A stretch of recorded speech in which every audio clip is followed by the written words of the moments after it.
Jen, Yeah, here. Carla, Present. Ron here, so all five of us are present. Alicia, town attorney, is stalled by a train, so she'll be arriving soon. Next we'll have our town manager report, Mark.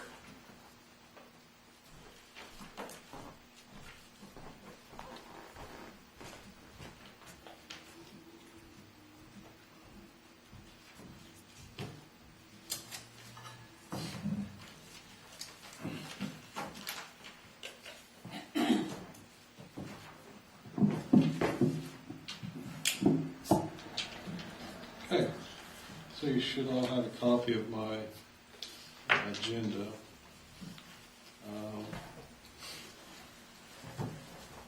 First item I have is they call it PFAS testing. So as I mentioned at the last board meeting, it was required by the state that all community water supplies test for this. They sent us the sample bottles, all that stuff, and I took the samples, sent it in on November 29th, but still don't have the test results for it, which I'm not looking for a bad test result, but I'm just letting you know we've done our part, we're just waiting for the test results. So the second item is cost recovery. So I received this notice from Alliance of Indiana Rural Water that says, Alliance of Indiana and the National Rural Water Association has engaged the law firm of Napoli something to file a cost recovery action to provide water systems an opportunity to recover any current or future expenses for treatment or remediation of PFAS contamination. So I was going to share this with Alicia, to have her look at this. So in a nutshell, it's saying, hey, if there is cost incurred in the future where you have to treat your water for this PFAS, if you sign on to this cost recovery action through this law firm, and there's no cost, and it's being recommended by the National Rural Water Association that you will be already part of that litigation to protect the town. So I'm just going to, you want to look at it? You want me to set it on her desk? Or? I would just give it to her. Who's it, like, against?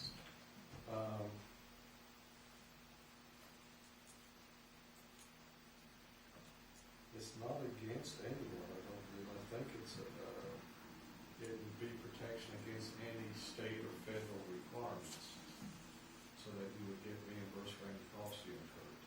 From the state?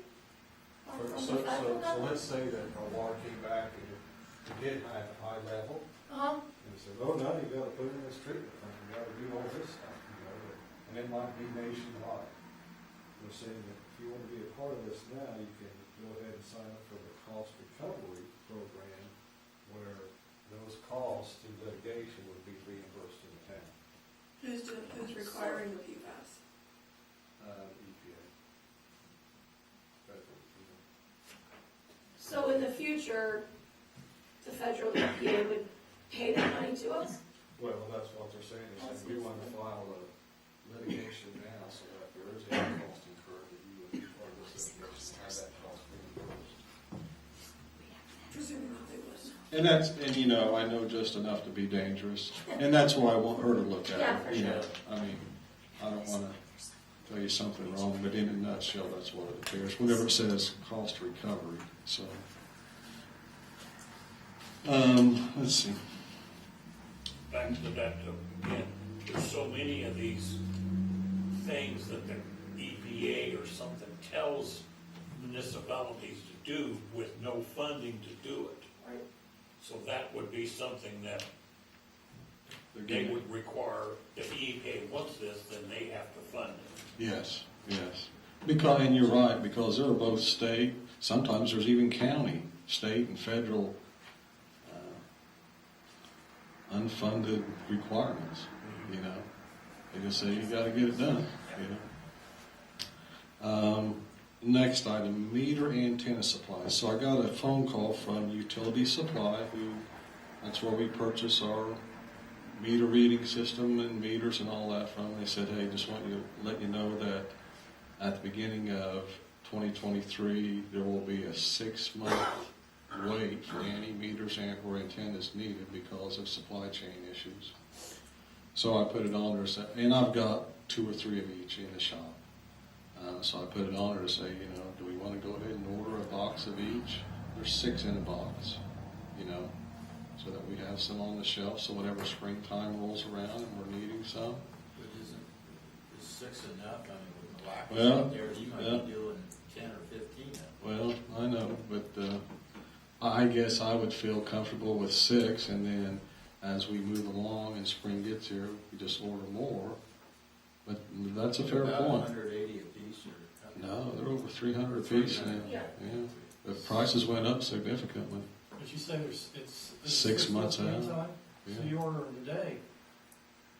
Well, he said beginning in early 2023, so I'm thinking if we order them today, Hopefully, well, yeah.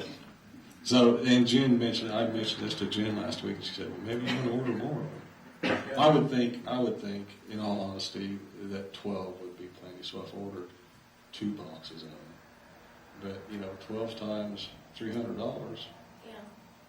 adds up. Now, we get all that money back, but, you would like for me to order 2 boxes or 12 of them? I think yes. Okay. Is there anything else that might be in short supply that goes with the meters? No. Like, I don't know enough about. Well, there is Riser. there is a 90-degree elbow, and I'm glad you said that.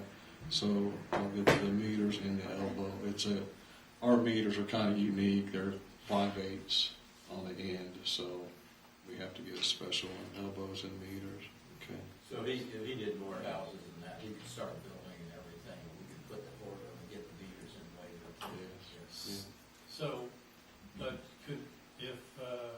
if you needed to start charging them for water, we didn't have meters, we could put self-read meters on there? Can we do Yes. that? I've got a few of the old meters in there that I could manually read. And that In a could- worst case scenario, yes. And that can be entered into the system? She can, she would then just do it. The problem is she wouldn't have the correct meter read number and all that, but I'm sure there's a way that could be done, Because it's all part of Keystone, Neptune numbers and all that. It's for our purpose of tracking, but yes, in a worst case scenario, I can make it work if we happen to run out of those. CEU, so, Mark, you might not know this, so I have to have so many continuing education hours every year to keep my license valid. And I got a thing the other day, and the closest one was in Monon. I've never been to Monon, but I think it's a ways.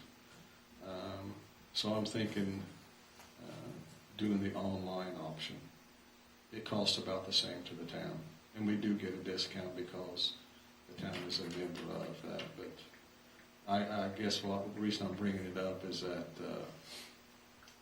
in the winter time is usually when I want to do that, when things slow down a bit.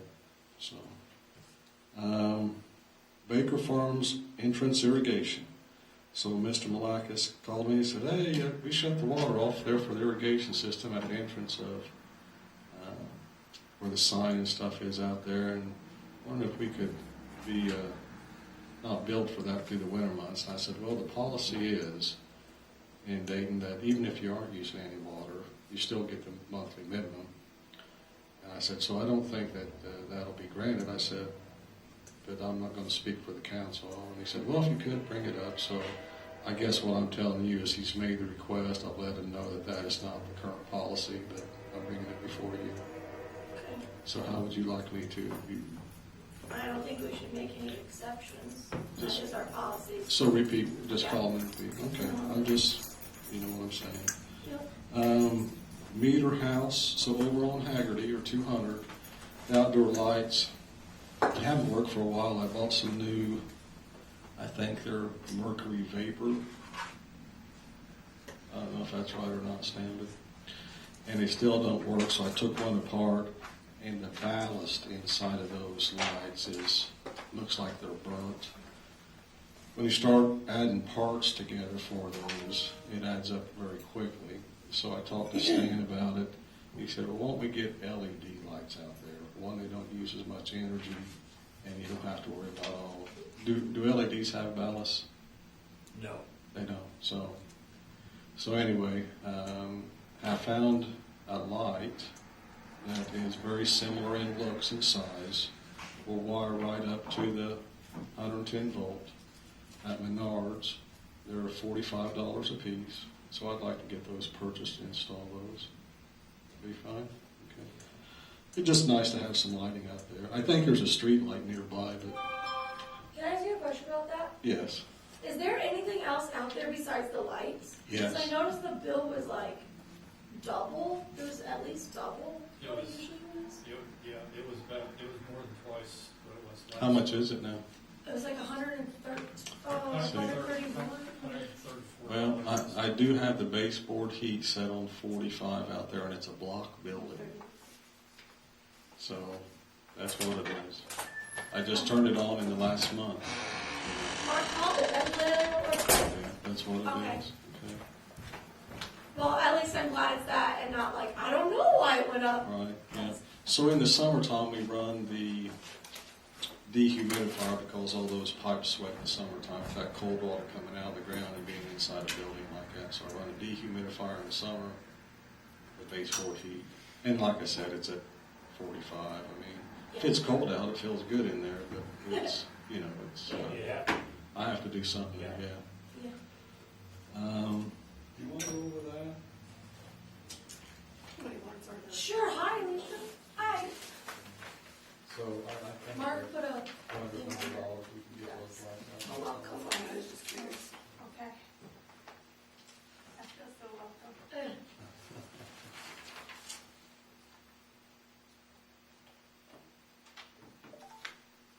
You might already, have you seen that? Oh. It sounds very good, but I'm always hesitant, like, is it too good to be true? Right? Nice Yeah, question it's about good. that. Of course. A lot of attorneys will charge you like 40% of what they get. Like, I don't know if they're going to take a 40%, 20%.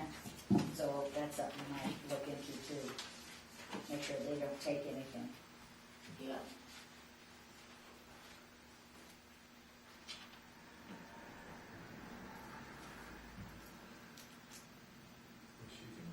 Want me to keep going? Sure. Okay, all right.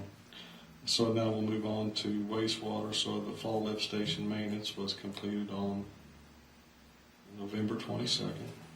Have we got a bill for that yet, Jan? For lift station maintenance, yes.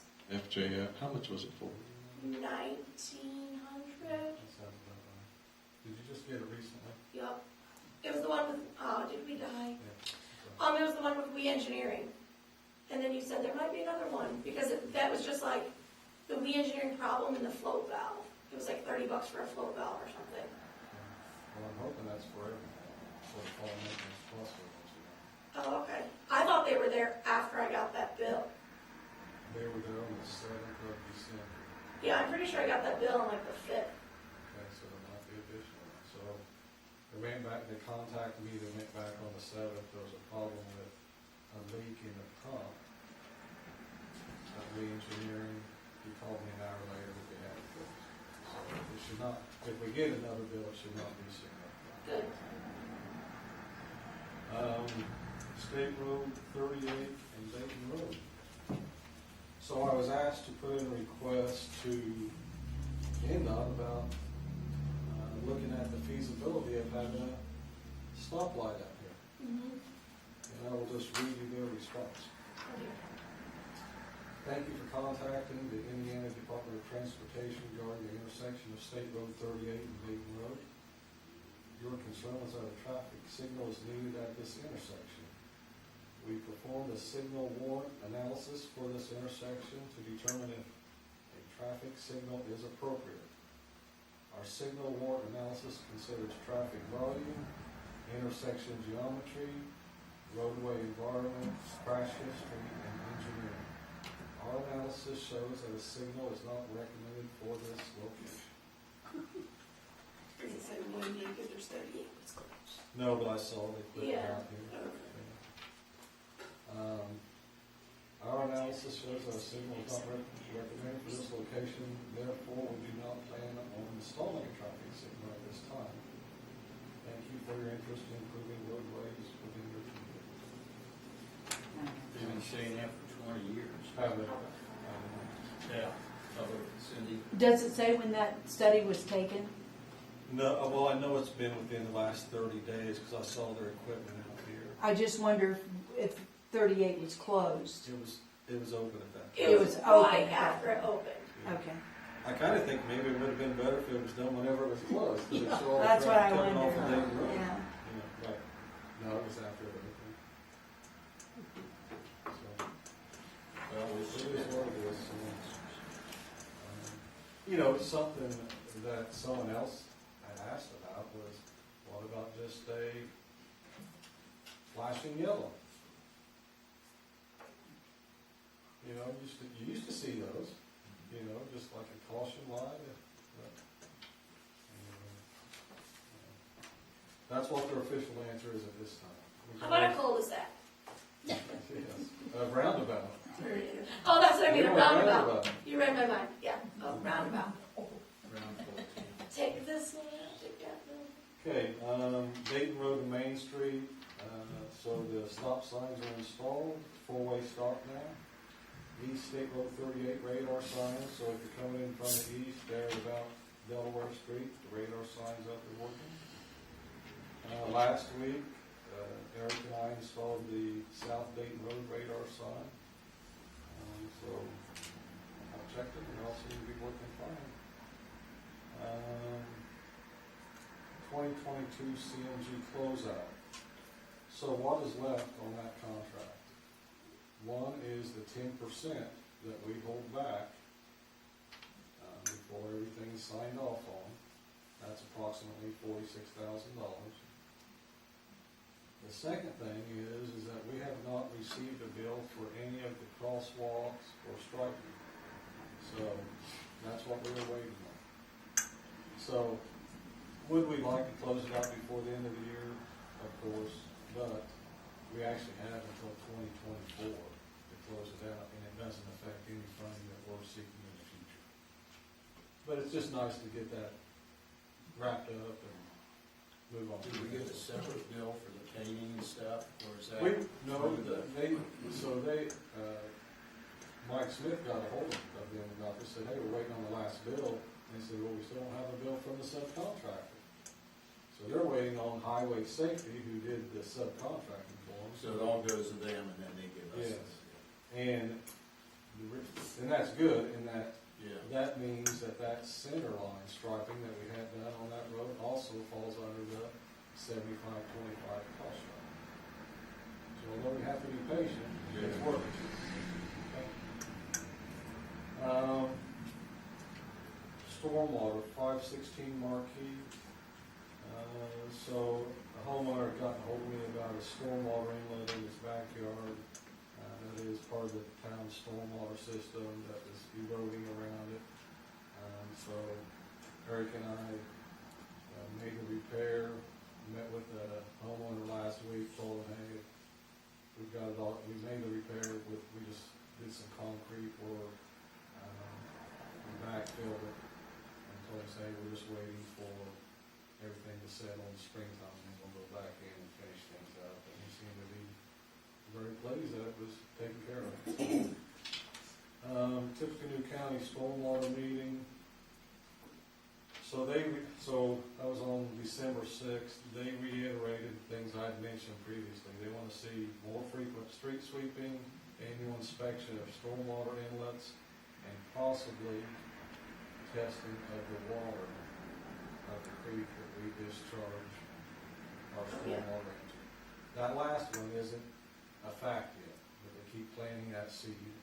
So, as we had kind of discussed previously, I'm thinking this year that we'll do like, instead of just a May street sweeping, we're going to do, not every month, but do like a May, July, September, every other month through the summer. So be thinking about that. On the inlet cleaning, I think that probably what we'll do is we'll go around, I'll give Eric from APCO go around and inspect all the stormwater inlets. And if there's any sediment buildup in it, or any blockage of pipes, we'll note it, and then we'll have us a list of any that need cleaning. I think there'll be very few, but we'll have fulfilled our responsibility as far as at least inspecting them each year. We just have to inspect them, or do we have to pay to You have have to pay to have them cleaned. have to have a vac truck come out and suck all that stuff Do we out? just get Eric a shop vac with a long hose? That's our call, we do incur that cost, so. But I don't expect there to be very many. Many of them, especially over in Prestwick, each year, a couple times each summer, I'll clean all the grass clippings off of them, because they get clogged up early. And just looking down in there, there doesn't seem to be much in it, but we'll do it officially, all of them, you know, and have a master list that we can use going forward. Yost Road right away. So I was thinking about, whenever I'm over at the meter house, you can, and that the farmers have left that 100-foot wide unplowed. So we need to be thinking about how we're going to maintain that. And an idea that I have, and I'm just throwing this out here, is that in the past I've worked for the Soil Conservation Office, and a lot of times we would work hand in hand with an organization called Pheasants Forever. And they would come in, disc that area, and plant it like prairie grass, or something that doesn't require a lot of maintenance. Plus, you're providing some wildlife habitat. So I'm just throwing that out there. You know, it's something to consider. Also consider getting maybe some town goats. Wouldn't that be cute? Well, You're back. It's so cute. I can see Well, it. the idea is we're leaving it in place so that we can go up there and actually drive on it and stuff too. well, yeah, But that might that's, be. We still need to seed it or something, you know, disc it. Last item, which is not on here, is, so it's the end of the year. I've got 3 vacation days left to use. There's 3 weeks left, so I'm thinking I use 1 day each week, work permitting. The only reason I say work permitting is we have 2 large projects that are still just hanging out there. Not for us, but contractors. One is the boring in of a fiber internet line by Frontier from the cemetery to Pennsylvania. You might see it strung up in a tree down there in those front yards. Yes. So they have it temporarily hanging in tree limbs and everything else.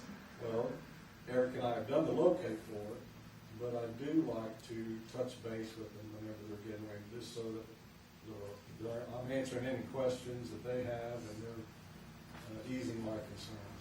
The second one is, down here, you've probably seen all the flags from the car wash to Yost, and from Yost back to Caterpillar. That's all been located. That is AT&T is running a new fiber line down that route. So, the reason I bring that to your attention is simply this. So, I looked at the weather and it shows Wednesday it's supposed to rain all day. So I'm thinking, well, that's a day I'll use my vacation day because I don't have to really be concerned about the contractors being in town. And that's how I'm going to gauge, you know, whatever I'm doing. I just want to use them up, but I'm not going to be at home or wherever and thinking, well, I hope they don't hit anything out there. Which Eric knows. He knows, like I was going Friday. Yeah. He knew. I said, check on these job sites first thing in the morning and then right after lunch and see if these crews have showed up. These are, and since he helped me locate it, he knows what he's looking at. Yeah. Basically, you know what I'm saying. I'm just. But go ahead. Is Frontier stopping there? No, when they were putting in the new highway, they cut the lines. They ran a temporary line. Oh, it was already in. So it was already in. Yeah. I just remember you saying that our stuff was getting very full, so it's not something new going into our space. Is AT&T, is that new fiber, is that They're filling? replacing they're replacing an existing. The problem is that they don't take They're out not the gonna old. pull. It's just. And we can't make them.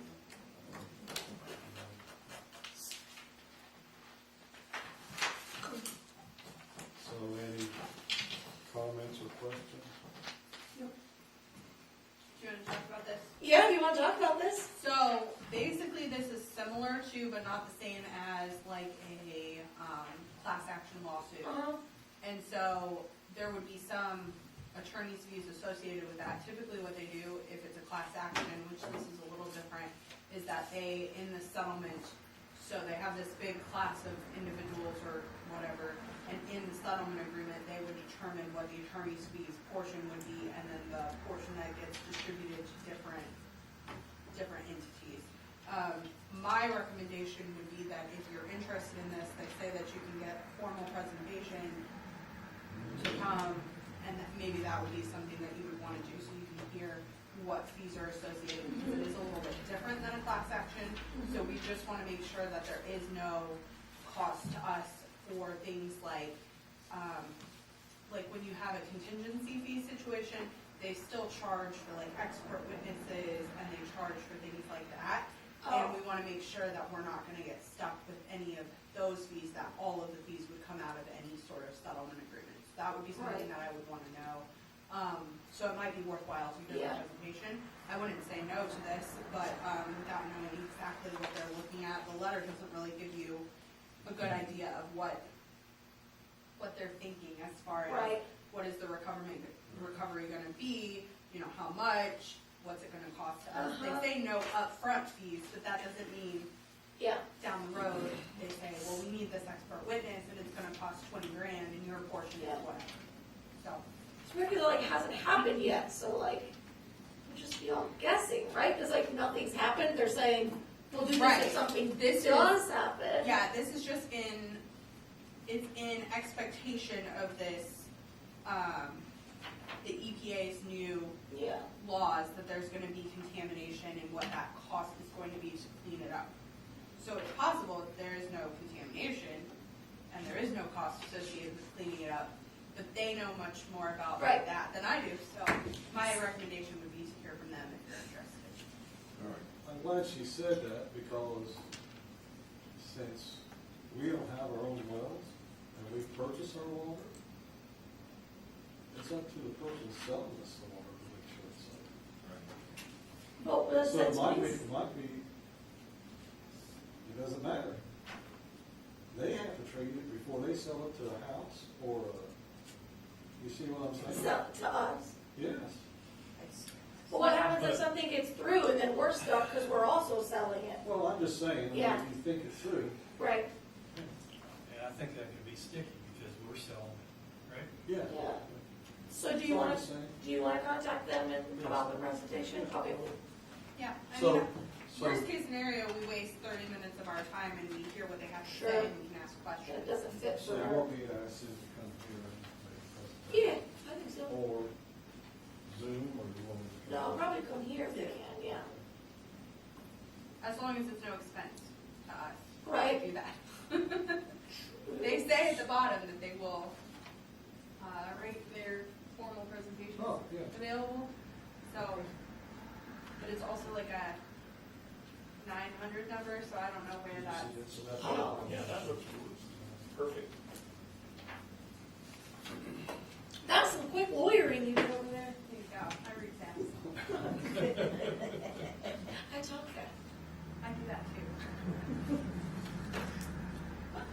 Cool. Any comments or questions? Thank you. Thanks. Alicia, you have anything else? Not for this meeting. Okay, we have an adjustment report to be approved. This one, Bridget's probably made up for 3 months out of the new subdivision. We need a motion to give a total wastewater credit for June, July, and August of $329.25. Anybody got any questions on it? I make a motion that we approve the adjustment report for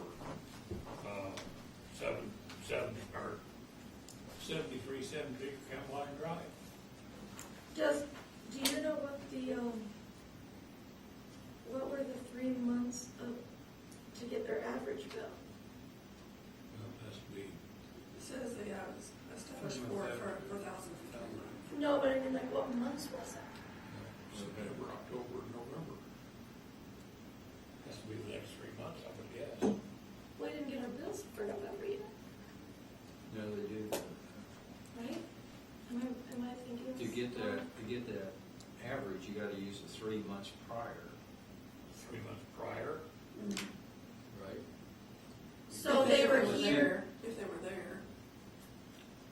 Well, then she can't, we talked about it in there, she's established a 3-month average bill of 4,000 gallons. And then she uses that to give a credit on these, anything above the 4,000 gallons.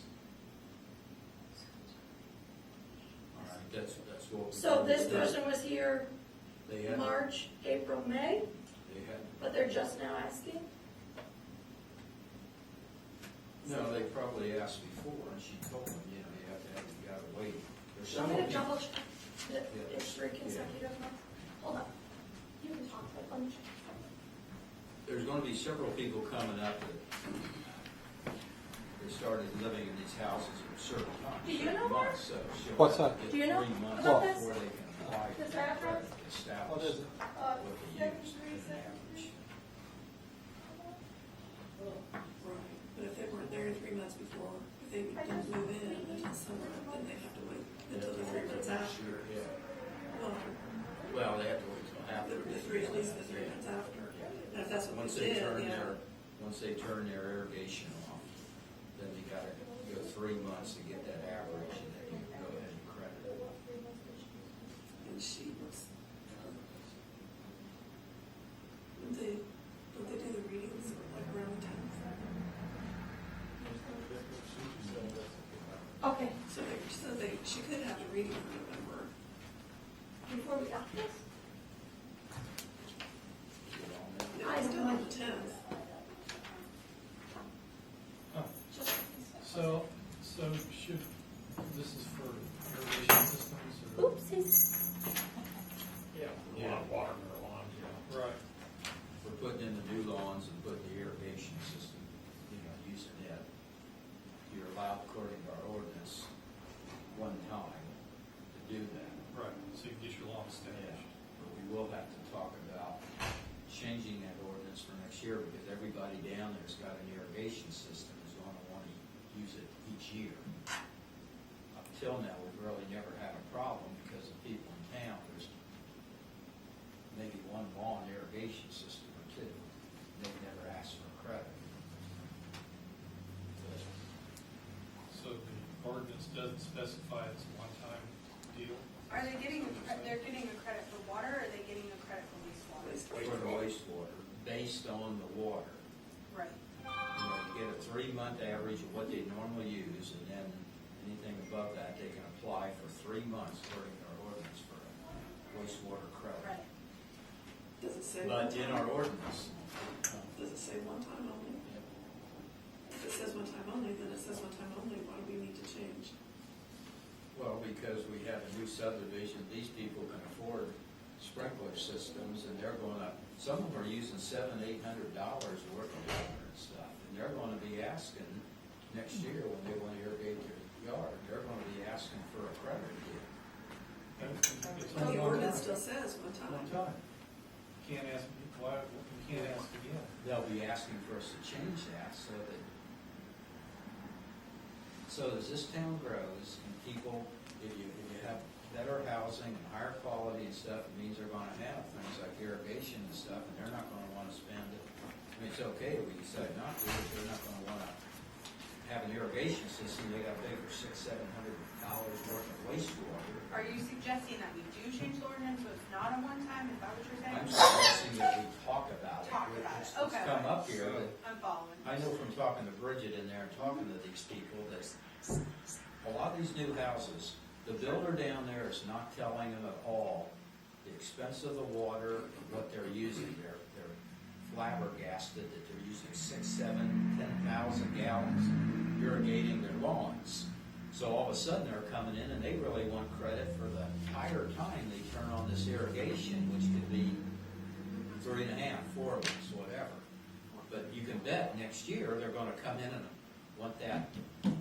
Well, so if they're not incurring usage of the sewer, you shouldn't pay for it. Well, and that's the rationale of the source of ordinances, is that they're using the water, so they get charged for the water, but they don't get Right. charged for the sewer, because it's going Right. directly into the. I mean, you can do that with a pool, right? You can get the meter, you can fill your pool up. There's no limitation on how many times you can fill your pool up, right? Well, I don't know where this conversation came from, but I've never seen that whole thing in our ordinance. I think that's just a thing that's been happening. I've never seen in our ordinance that we have a pool fill credit. Just always been, they get a separate meter, they hook it to their hose, and they fill their pool. But it used to be they could only come in like in October, one time a year and apply for it, you know. But Some it's of them all fill like their pool up several times. tradition or whatever you call it, like people just did it, so that's what's done. By the way, Bridget based this on May, September, and October. So do they need to be consecutive? No, they just Okay. need to Back be, to just what need to we be months said. where they're not using irrigation, There's you know, Cindy. I'm looking at the May 19 minutes where you guys discussed Okay. this. Mhm. It was water credit for new construction. It says Jen explained the current ordinance that says new construction can get a credit for watering a lawn, but doesn't say how to calculate the credit. After discussion, the council decided that residents may petition the council for credit for usage during the months of June, July, and August. The request must be made after August, but before the following June, and homes without 3 months of usage should wait to apply for the credit until after they have a 3-month usage history. The credit for a 3-month period will be for the water usage in excess of the normal usage based on the 3-month history. That's why we. Okay. that's why we did So it it. doesn't have to be consecutive, so it's totally fine. Cool. So it looks like she's got the 3-month average. Yeah. So we need that Stan made a motion. Awesome. But we have any more discussion? Okay, we have a motion by Stan to give 73 Combine Drive a wastewater credit for June, July, and August of $329.25, and is seconded by Carla. I'll take a roll call vote, unless the audience has anything to say. Okay. Mark? Yes. Stan? Yes. Jen? Yes. Carla? Yes. Ron, I vote yes, so it passes 5-0. Give them that credit. Okay. Public comments? I Go ahead. forgot something. Oh, yeah. Okay.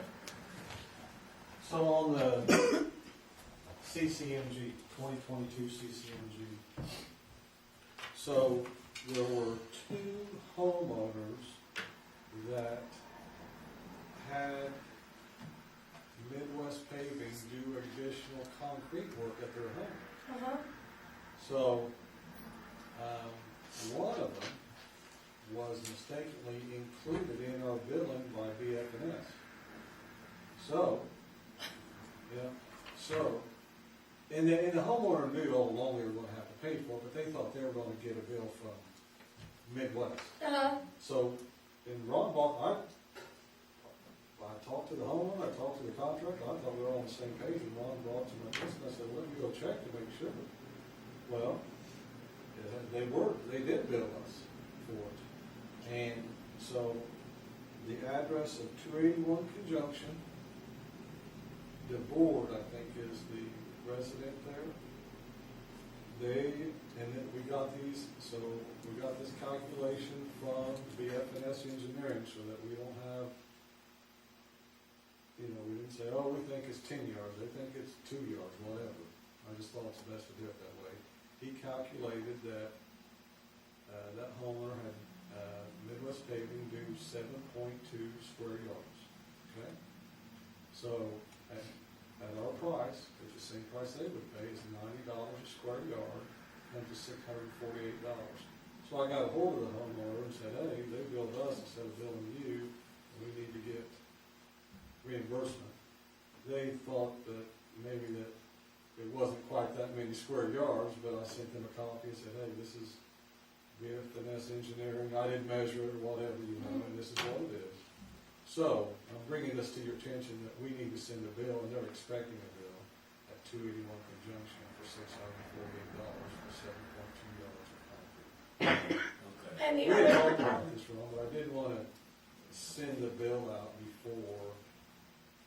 Yeah, nothing I was want said. everybody to be on the same page as what I'm saying. and the other homeowner got our cost as well. Well, the other one didn't, it wasn't included because they. But I mean, it wasn't included, but No. did they get billed our cost? I don't know. Because I don't think it's like, so let's say the people who weren't included, they paid Midwest 100%, but then these people were included in our contract on accident, so they're paying the 25.75. No, they're paying 100%. Oh, They're paying Who, the other one was 100%. Mr. Grimes. Grimes. But he had to pour concrete on Main Street, so it wasn't even physically connected to our project, you know what I mean? But I looked on Main Street, Yeah. and there wasn't any concrete on Main Street. Yeah, there's 4 or 5 squares at the intersection of Conjunction and Main. Yeah, You go east. east. Now, it's Mr. Grimes on this side, not his brother on that side. Oh, okay, okay, I was looking Yeah. at the north side. No, Yeah, it's okay. the other Mr. Grimes that always over here at the church. Okay. Yeah. So I took BFNS out there, I said, so what about this section here? He said, oh, I didn't count it because it's not connected to our project. So who billed them? I mean, who? Well, Midwest was supposed to bill Mr. Grimes. All I know for sure is that we didn't We get didn't. charged for it. Well, I think I mentioned before, we need to check up on these somehow and check to be sure everybody's getting billed, because otherwise it's, Yes. So what we need, and I see him around town all the time, Mr. Grimes, if not over the church, he's around somewhere. And I'll just ask him, say, hey, Midwest paper bill you for that. because then it looks like it's put in our bill and we're paying for it, and you don't want any, And you know, that, Mr. Grimes fully expects to pay for it. oh, yeah. And so, it won't be like, he'll be expecting that, is what I'm saying. It won't be a big drive, he knows how it's going to work. So let's continue this discussion here. So, let's say that we get into this in the future. How would you like to see that done? Would you like to see it done where we are totally out of that? Or do Yes. you want to see it folded in so that we control that? no. What we Could we don't, be controlled? what And we, that we control quantities and pricing. what we don't wanna do is, like this time, everybody thought, till I questioned that, everybody thought that they were just getting the bill and it's taken care of, and in reality, because we questioned it, we were gonna We were end up for it. paying for Yeah, it. For one of the two, And I yes. think when you have something this close, you need to have a system set up that this town, first of all, they're probably getting a good price because they're already out, the paving people are out there doing the work, so they're giving them a better price. But they're not getting the 25.75, they're not No, getting no, our no, cost, no. right? No, No, they are not. No, they're getting. They're getting the full- contract price. Yeah, contract price, but the thing is, we need to be sure that they are, these people, that the company has billed those people and that they're paying it separately. Yes.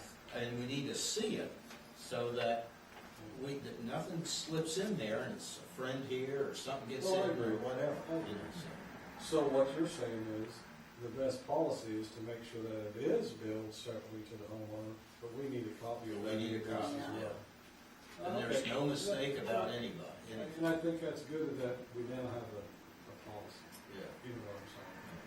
And whenever I was out there, he said, hey, I'm not having, I said, well, that's between you and the contractor, because the town is not paying for this. Yeah, Well, little did I know that on one of the two, it got folded into this. Yeah. But this is how we. I think it's just easy to overlook, and they're doing so many streets, and then they forget to bill somebody and just stick it in on our bill, and then we end up paying it. Okay, okay, can I ask one more question? yeah. I feel like everybody understands this but me. Okay, so we need to send them a bill to get paid $648. Yeah. but we paid only, No, we paid $648. Now, we'll get reimbursed back some from the state eventually. so they did get the 20, No, oh, no, because we paid the whole thing. yes. And they're, okay. I'm on board, But we don't wanna make any money on that, I get you. you know. I agree. I had it in my brain that we only It is that, paid the is 20%. that contract clause. That's the best way to put it. I get it now. After asking 6 times, I get it. Everything's going All well. right, well, I just, Yeah. I want to get, so, it needs to go out for this. You want me to have Bridget send that bill out? The homeowner's expecting it. Yes. We have it. Like, did BFNS prepare a bill for us? No, they prepared the quantities. They did the measuring and the quantities and sent it to me and said. So will you double check it before it gets sent out? Okay. Cool. Okay, any other public comments? I have a question. Yes. On the State Road 38 and Dayton Road, since we were kind of told no stoplight, do they have to do the same process for stop sign, four-way stop sign? Instead of a stoplight? The answer is probably, since it's a state road, we have to go through the state, and they usually do a traffic survey in order to determine if it's necessary. So they probably would have to do the same thing for a stop sign. I don't know if their process for a stop sign or a stop light is the same exact process, but we would have to basically ask them, and they would have to decide whether or not we can have it. Well, Because they- we don't get any say on the state. Well, they do, like over Rossville, you have a four-way stop, but you also have the lights up there too. I think on the state highway, they have to have a light. But that's two state highways also. Yeah, where we've just got the one. But anytime we do anything with the state highway, the state has to, they always do a traffic survey, and they then determine if it's necessary. Okay, but is it the same type of survey for a stops? I don't know if it's the exact same survey, but they do some sort of study to determine whether or not it's necessary for whatever stopping device we ask them for. Oh, I would imagine they have to do some sort of traffic count. Yeah, they do Probably the traffic only study. difference, if there's a difference, is for a stoplight, it's this, they have to be this number of cars and whatever. And for a stop sign, it might be this number of cars, possibly. But it's their study, and we don't know what This that is, is. this is the fourth in 20 years, this is the fourth study. Before, there was one guy that sat out there and did it manually. He was sick and he's in here a third of the day or half the day. But, and we always felt that was unfair, but it's always rubber counter across there, and they go by the amount of people that go through there. Because what I was thinking, you said it was done in the last like 30 days or so, or whatever, because it did open, but yet a lot of people weren't aware that it was open, and they estimated, the time in that. Because I noticed still, when it was open, a lot of people went back way. So he did not get an exact count But I or an think they had- accurate count. I think Bridget or somebody was saying they had the counter was So that stops. on the Yeah. side there, and so for people going around, crossing over. But see, that's just it. They weren't going down 38. They were turning. No, I know, and that's what that was finding, the people that, it wasn't counting people going down 38 as the one that was going across. Yeah, but it should be counting the ones going 38 though, shouldn't it? Because that's where your main traffic is. Well, we need a stoplight, but I'm thinking, right, we need a stoplight to enter onto 38 because there's so much side traffic. So they've always in the past, every time counted the side roads to see how, they don't care how much traffic's going on 38. They're counting how much traffic is pulling out on 38, because that's what's causing the problem. But it's not. It's the traffic on 38 No, that's no. causing, isn't it? Well, if there was no traffic on the side street, then there wouldn't be a problem. They always count, every time they count it, I sat up here and watched them all this year, they counted it on the side streets. Because those are the ones that are crossing. the Yeah, there neighborhood. could be a million cars going this way, but if there's only one car going this way, it doesn't matter. They need to Okay, know I how see, many I see what you're saying cars there. are But there. I will say that when the state makes the determination like that, to get them to come back out in the near future is probably not going to happen. Okay. Just so I was you know. just curious, I didn't know if there was another You thing they do, but, We You badgered them can in try the and past. fight them, but they're not gonna. no. They're not gonna do it. When that one guy sat in here because he's sick, he's out of his car half the day, and it was all manually, and we griped at that time, that was 16 years ago or so, and we griped and they didn't care. So, Just okay, curious. any other public comments? Okay, council comments? Mark? Nope. Stan? Nope. Jen? No, Really? you're welcome. Carlin? I don't have any really, except what came up there that sometime we probably over the winter before the next sprinkling or watering season comes around, we need to look at the exact ordinance and decide if we want to change it, if we don't want to change it, whatever. Because there's going to be a whole new, with these new subdivisions, they're all going to have irrigation systems. So. Okay, no other comments, we'll close this and turn it over to Jen. Thanks. All right, this is the December 12th, 2022 Dayton Town Council meeting. Ron's already taken roll call, we're all still here, and our attorney is here, so I'll hand it over to you. Okay, so, I have a whole batch of resolutions and ordinances to go through. I'm just gonna go in the order of the, list. So the first one's the solicitation ordinance. That was one that we considered last time. I made the changes that were requested, by you all and, added in,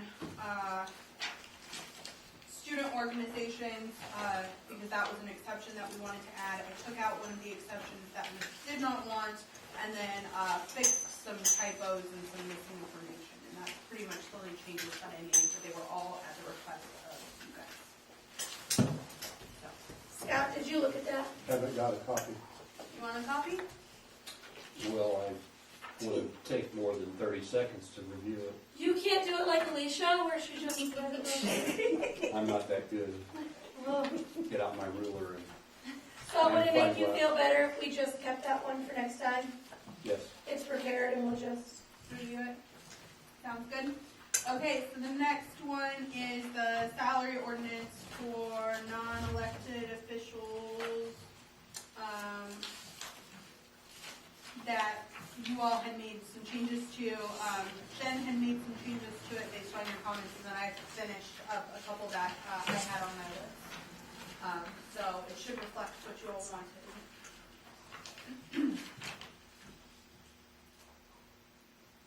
all right.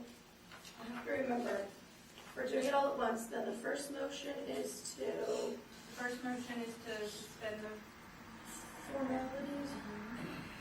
and that has to be all of you guys, and then we, read it on first reading only, and then we pass it.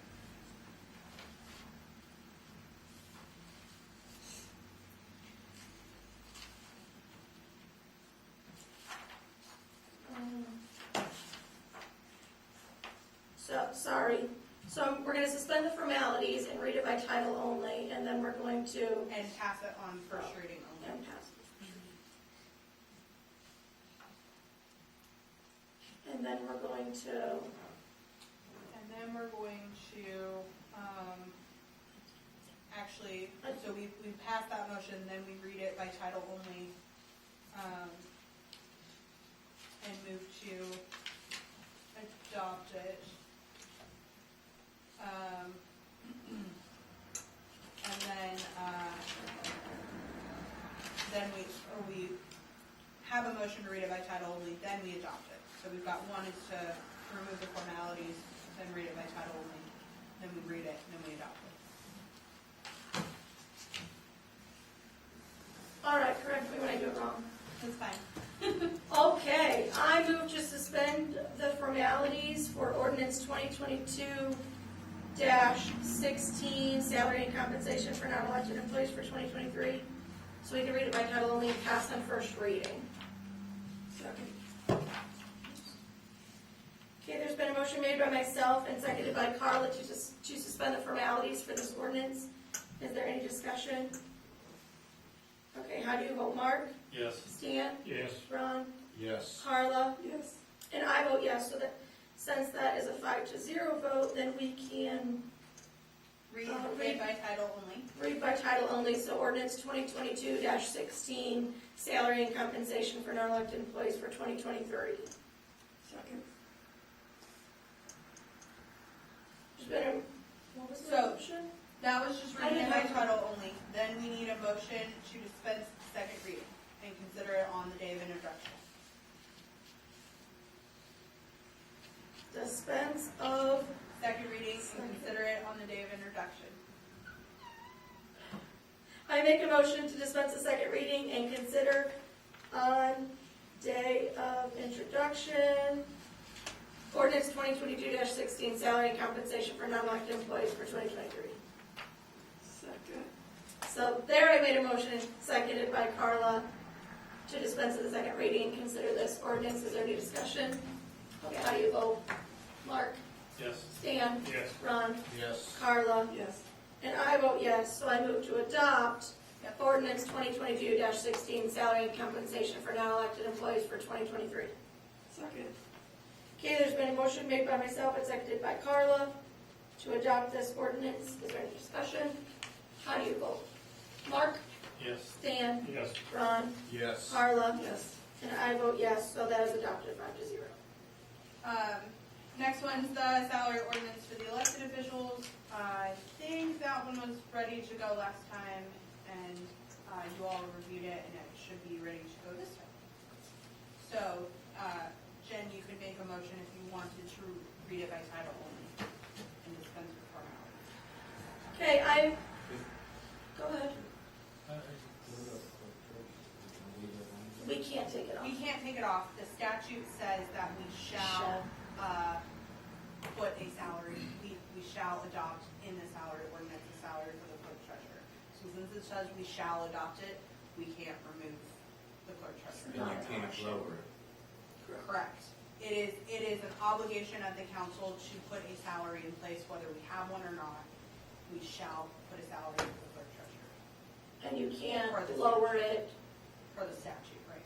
something, you can't lower You it can't lower it less than the year before or something prior, like that. Yeah. correct. You can adjust things like stipends and that sort of thing, but you can't lower the actual salary amount. Yep, I looked into it, unfortunately, we're stuck with it. So you hire somebody who's brand new and doesn't Yes. know the stuff, and you gotta Correct. pay them. It's ridiculous. The state shouldn't do that. Talk to your legislator. That's it. Don't shoot the messenger. I can't do it, I'm No, sorry, I'm not but- mad at you, I just, But sincerely, talk to your legislators because, I mean, this is something that just is gonna continue to inflate. yeah, Right. yeah, they can do it. So it's saying town councilmen get $200 bi-weekly, the council president gets $100 bi-weekly, area plan meetings, each one attended, which is once a month. Have you ever had one a month? No. Is $85 per meeting.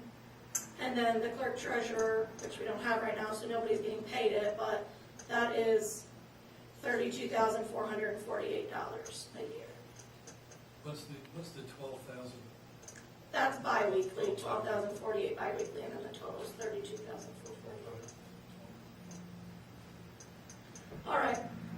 I make a motion to suspend formalities and read by title only, ordinance 2022-17, salary and compensation for elected officials for 2023. Second. And pass on first reading, did I say that? You do that next. Oh, okay, great. So this one you don't have to. Perfect.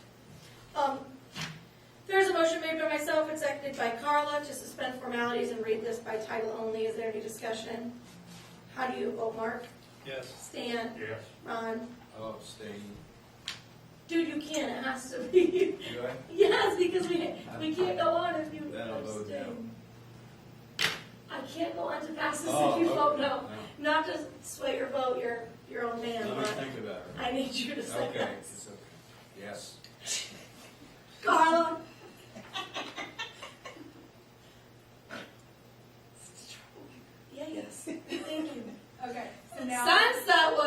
everybody, 5-0. I will make a motion to read by title only and pass on first reading, ordinance 2020. First to read it by title only. Oh, ordinance 2022-17, salary and compensation for elected officials for 2023. Now you make a motion to pass Pass. it on the day of its introduction after first reading. Oh, so it's all one? Oh, Yes. No, you just have to actually read it. And You have to read it first, then you Then you make the motion to pass it. on first reading. Because you're reading it by title only. okay, so I make a motion to pass on first reading, ordinance 2022-17, salary and compensation for elected officials for 2023. Second. There's been a motion made by myself and seconded by Carla. Is there any discussion? How do you vote, Mark? Yes. Stan? Yes. Ron? Can you abstain now? No, you still have to vote, you still have to vote unanimous to this time, the next time you can abstain. Yeah, okay, yes. Carla? All right, and I vote yes, so that is also 5-0. Now I move to dispense of second reading and consider this on the day. Now you move to adopt it. You've already done that. Oh, I thought I was passing it on first reading. I already dispensed of the second reading? Same. Yes, that's Same. passing it on first reading and dispensing. Okay, listen, there's only 6 more ordinances to go. I'll get it by the end, okay, guys? A little learner over here. It's okay. All right, So now What you're she gonna said. adopt it. Okay, I move to adopt ordinance 2022-17, salary and compensation for elected officials for 2023.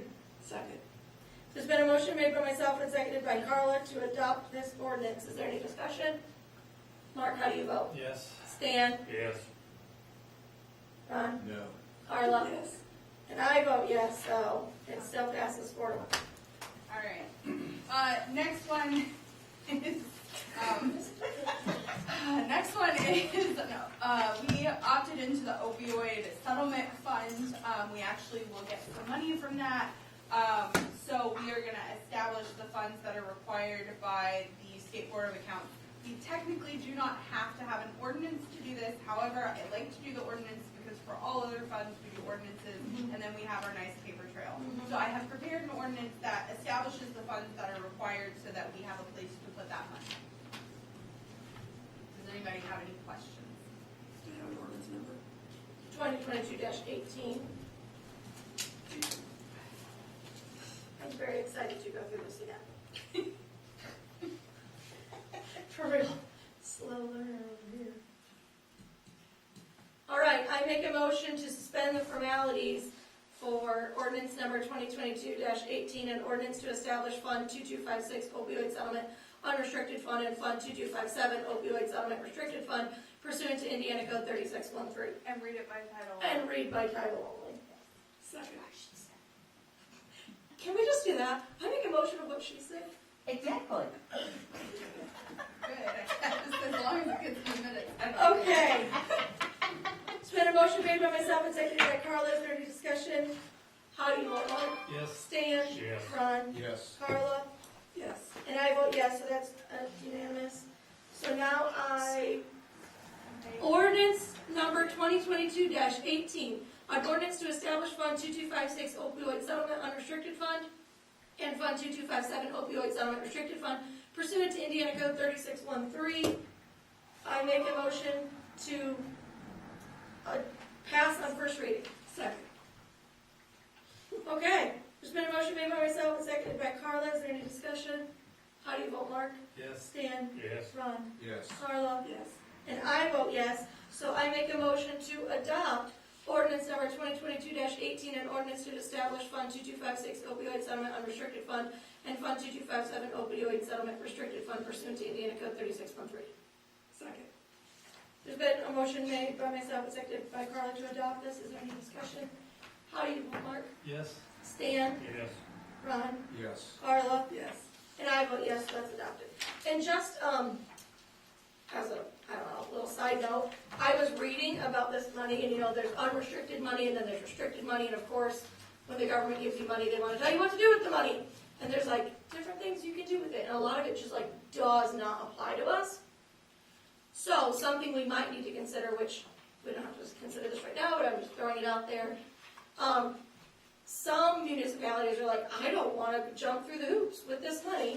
So what they do, I guess, is I don't know what the legal term is, but they like pretty much give the money to like the Tippecanoe County Health Department or somebody who does have programs in place that can use the money appropriately. Just something else. Do we know the percentage of what part is unrestricted?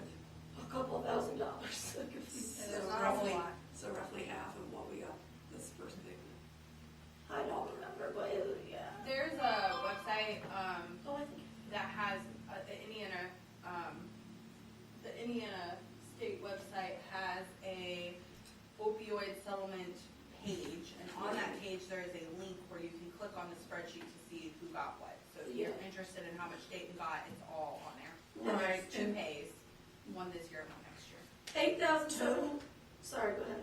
I was gonna say, I thought it was over the next, like 18 years that there was payments out. I don't know. No, it's not 18 years, I don't but it think is it's that more. long. It might be more than two, but there's at least two 7, payments that are 9. on that spreadsheet. Seems like 6 or 7. Yeah, the actual amount, and then down the Should have road. just had it, I think. Yeah. It was like 8,000 unrestricted Is that the total? and, yes, Between the two payments. and 20,000 restricted. So it's like the first year we get $1,800 and then $4,000 restricted, and then it's less, it's like a few $100s unrestricted, and then, they call it abatement, I guess, Yeah. not restricted, abatement. And it is, what I don't remember is, on spending it, do you have to spend it within a certain length of time, or can you hold it in that fund I'll have to double check.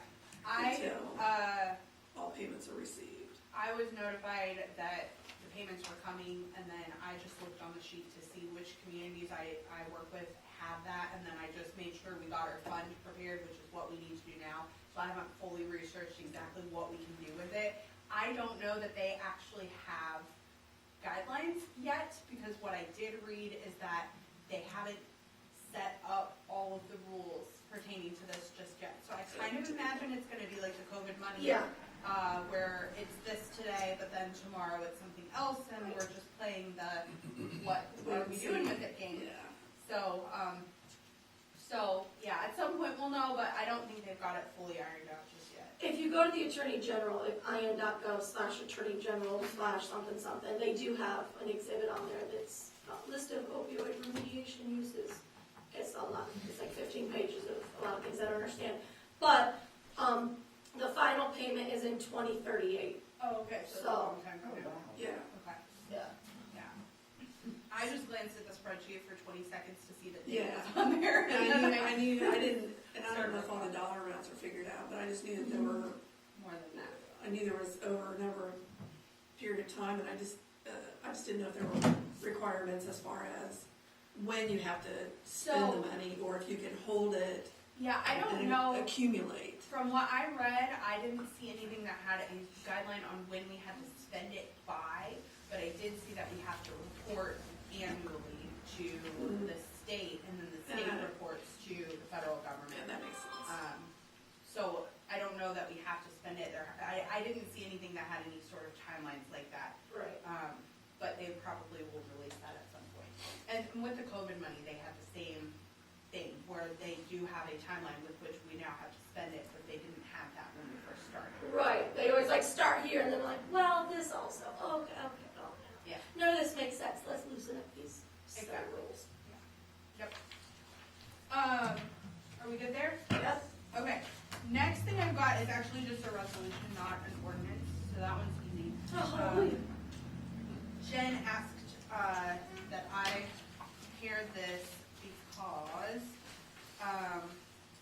we needed to transfer some money from one fund to another fund to cover some unexpected police costs, like car repair and weapons storage and that sort of thing at the police department.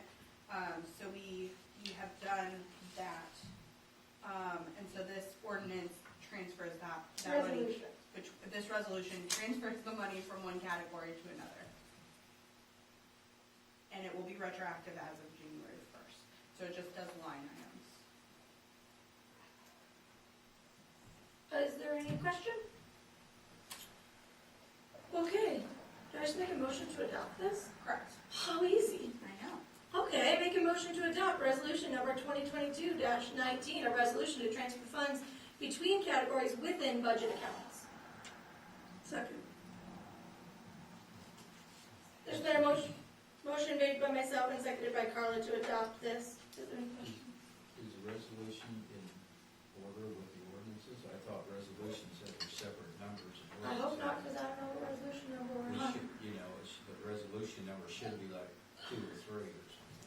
That's probably true. It depends on how you guys do it typically, but typically communities do different resolution numbers than ordinance numbers. Anybody know what the resolution number is? We've never done it that way. As long as I've been coming, we've always, resolution or ordinance is always the It's next always number. the next number, so that's Yeah. fine. You guys can kind of do it however you I did want. it for 12 years that way. I'm pretty sure. There's a resolution ordinance books in there with resolution 2016-1, 2016-1 on the ordinance and the resolution. The ones that, Do it whatever. the not notebook, but the binder we have, I have ordinances and resolutions together, and that's why I did it this way, because I'm Yeah, okay. awful. That's fine. You can do the, as long as it's in the minutes and we can track the resolution, it doesn't Then really it matter doesn't what the I number wish I is. said I could do it, so I'm doing it. Yeah. That's- All right. And this doesn't like increase our budget or anything, this is literally just, I think you explained this, taking money from like this budget line item into general fund and moving it here. That's all. And then Jen, for the ordinance for the additional appropriation, we have to wait on that one, right, because we need to publish, is that right? Yeah. Okay, so I'll explain what it is, but we can't act. Wait, we didn't vote on this yet, Oh, sorry. did we? No. No. Okay, was there any other discussion? Second round being difficult? No? How do you vote, Mark? Yes. Yes. Stan? Yes. Ron? Carla? Yes. And I vote yes, so that is adopted. Okay, so the next thing we can't act on tonight because we need to publish it and have a hearing on this, but, we need to do an additional appropriation, because the money was not properly encumbered from last year to pay Midwest Paving, for that, whole issue with the sidewalk at the church. We didn't pay them their final payment this year when the work was satisfactory, so we need to appropriate the funds to do that because that wasn't encumbered last year like it should have been. So, we will need to have a hearing to do an additional appropriation. That will have to happen at a later time because we need to publish it in advance. So That's what this so order that one is presentation will be at the January meeting. No, I'm gonna have a meeting, December 28th at 6 o'clock, and the publication's ready to go. I sent it, they were very quick, What day is it? December 28th at 6 p.m. Do you need me to be at that one? I don't think so, because it literally should just be this, the public hearing and then adopting this ordinance. Oh, maybe I do need you. Adopting ordinances is rough. No, I'm just kidding, I got it. You're fine. I got it. Okay. It'll be fine. And then my only other thing, I have a couple of other things I'm still working on. One of them is the APC Building Commission issue. I am looking into that. I think that they are, per our ordinance, they're required to act on this. So now I'm just trying to research and figure out how we can make them do that. So I'm still working on that. That's gonna take a little bit of time to figure that out, and I didn't have time because the end of the year is always crazy. And then I've got a couple of other small things that I'm working on, but I think other than that, I might have you guys caught. Yay! Is there a reason why we're having a special meeting for it instead of just doing it in January? And so we can get it done this year. And we might need to encumber money if we don't get the final bill from Midwest Paving. We might need to encumber money For next for year. next year, so that this doesn't happen again. Okay, was that it? Thank you. Was that it? Like there wasn't 10 things? Thank you. All right, on to the allowance docket. I move to approve the allowance docket dated 11/1/2022 to 11/30/2022. Second it. Okay, there's been a motion made by myself and seconded by Stan to approve this allowance docket. Is there any discussion, questions? How do you vote, Mark? Yes. Stan? Yes. Ron? Yes. Carla? Yes. And I vote yes, so that's approved 5-0. Claims docket. I move to approve the December 12th, 2022 claims docket in the amount of $129,599.67. I got a quick question. Mark, on, when it's got FJF services that clean out the 4 lift stations at 1930, you told me the other day that we actually, isn't we engineering the 5th lift Oh. station? Yeah. So that's, did they clean those, did they clean just 4 out, or did they clean all 5 out, and then the lift station, something happened to it after they checked it? I think they cleaned our 4 main lift stations, saw that there might be something wrong with the one at We Engineering, and then made a return visit. That's what And then what? made a return visit on last week. I think maybe they went to clean it, and I don't know, I'm guessing, but they said, hey, something's wrong here, we gotta come back next week and see what's going on here. So for the 1930, they're just only cleaning them, they're not really, Well, they're cleaning them, plus they're doing amp draws, they're doing to make sure that the motors aren't, and Stan knows more about that than I do, but, yeah, they give us a report. then if something needs repaired, that's a separate bill. Yes. Yeah, okay. Well, $30 of that was a float valve, so it was $1,900 for the cleaning of it. Right. My thing was, I didn't know they didn't catch it and then had to come right back out or something, but, okay. It was all on the same bill, so. Yeah. Okay, is there a second for that? Second. Okay, there's been a motion made by myself and seconded by Stan to approve this claim docket. Is there any other questions? How do you vote, Mark? Yes. Stan? Yes. Ron? Yes. Carla? And I vote yes, so that is approved 5-0. All right. Our reports. We have them.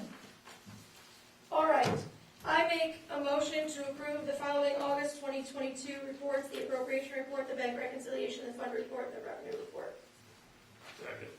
There's been a motion made by myself and seconded by Stan to approve these. Is there any discussion? How do you vote, Mark? Yes. Stan? Yes. Ron? Yes. Carla? Yes. And I vote yes, those are approved 5-0. I make a motion to approve the following September 2022 report: the appropriation report, the bank reconciliation, the fund report, and the revenue report. Second. There's been a motion made by myself and seconded by Stan to approve these reports. Is there any questions or discussion? How do you vote, Mark? Yes. Stan? Yes. Ron? Yes. Carla? Yes. And I vote yes, so those are approved 5-0. I move to approve the following October 2022 reports: the appropriation report, bank reconciliation, fund report, revenue report. Second. It's been a motion made by myself and seconded by Stan to approve those reports. Is there any discussion? How do you vote, Mark? Yes. Stan? Yes. Ron? Yes. Carla? Yes. And I vote yes. So that passes 5-0. And finally, I move to approve the following November 2022 reports: the appropriation report, the bank reconciliation, the fund report, and the revenue report. Second. It's been a motion made by myself and seconded by Stan to approve these reports. Is there any discussion or questions? How do you vote, Mark? Yes. Stan? Yes. Ron? Yes. Carla? Yes. And I vote yes, those are approved 5-0. So we're all caught up on our monthly reports. Yay! Wow. Hooray! Okay. I move to approve the following minutes: November 14th, 2022 Utility Board, and November 14th, 2022 Town Council. Second. It's been a motion made by myself and seconded by Stan to approve these minutes. Are there any questions? Okay, how do you vote, Mark? Yes. Stan? Yes. Ron? Yes. Carla? Yes. And I vote yes, so those are approved 5-0. There was one thing on the minutes. So the minutes that we approved at the November meeting, or the October, it was from the October meeting, and it says in the October 11th council minutes, that we were gonna pay Alicia $100 more an hour. Alicia's firm sent a letter asking for a little increase: $5 per hour increase to meeting rate, and $100 per hour increase in the legal work rate. She would love that, but it's actually $10 per hour. But we had approved these and signed them. So, do I just need to make a motion for me to initial this correction, or do we need to sign a new corrected? I would probably sign a new corrected one. And then, That's a big difference, so. As much as I don't want you to do it, no, I'm kidding, but, I would probably just. okay, and I do have a fresh copy here. So I move to approve the revised Yeah. October 11th, 2022 Town Council minutes. Second. Okay, there's been a motion made by myself and seconded by Stan to approve these corrected minutes. Is there any discussion? How do you vote, Mark? Yes. Stan? Yes. Ron? Yes. Carla? Yes. And I vote yes, so they're approved. Again. Darn. Again. Lost money there. Lost money there. Shoot! All right, clerk treasurer office. So the additional appropriation, we already did that, that was an ordinance. The transfer within the general fund was the resolution. So this levy excess, so we have $49,677.03 sitting in our levy excess fund, which is a lot of money. So I went digging because why is this $50,000 just sitting in this fund? And I found out, I pulled our 1782 notice, which is our final notice from DLGF after we do our budget. They send us 1782 notice, and the clerk treasurer has to sign off on it. You know, I got this notice. At the bottom of the notice, this, she received in November of 2020, so it would have been for the 2021 budget. The notes on here at the bottom, levy excess is the $49,677.03 the unit received in heavy equipment excise that was to be deposited directly into the levy excess fund. That's fine. Then it says, please transfer the full amount to the general fund now. Well, she didn't do that. So we're going to transfer this $49,677.03 to our general fund. One more thing for the clerk treasurer office. In case anybody is concerned about money being spent without a clerk treasurer and things needing to be done, as we all know, a lot of things needed to be done because of our clerk treasurer. So we've not just been getting the clerk treasurer duties done, but having to go back and fix things that were done incorrectly or just never done. So, for comparison's sake, in 2021, we paid our clerk treasurer, she got $38,948. This year, for the consultants that we've had helping us take care of some of the clerk treasurer stuff and clean up disasters that had happened, we've spent $30,433.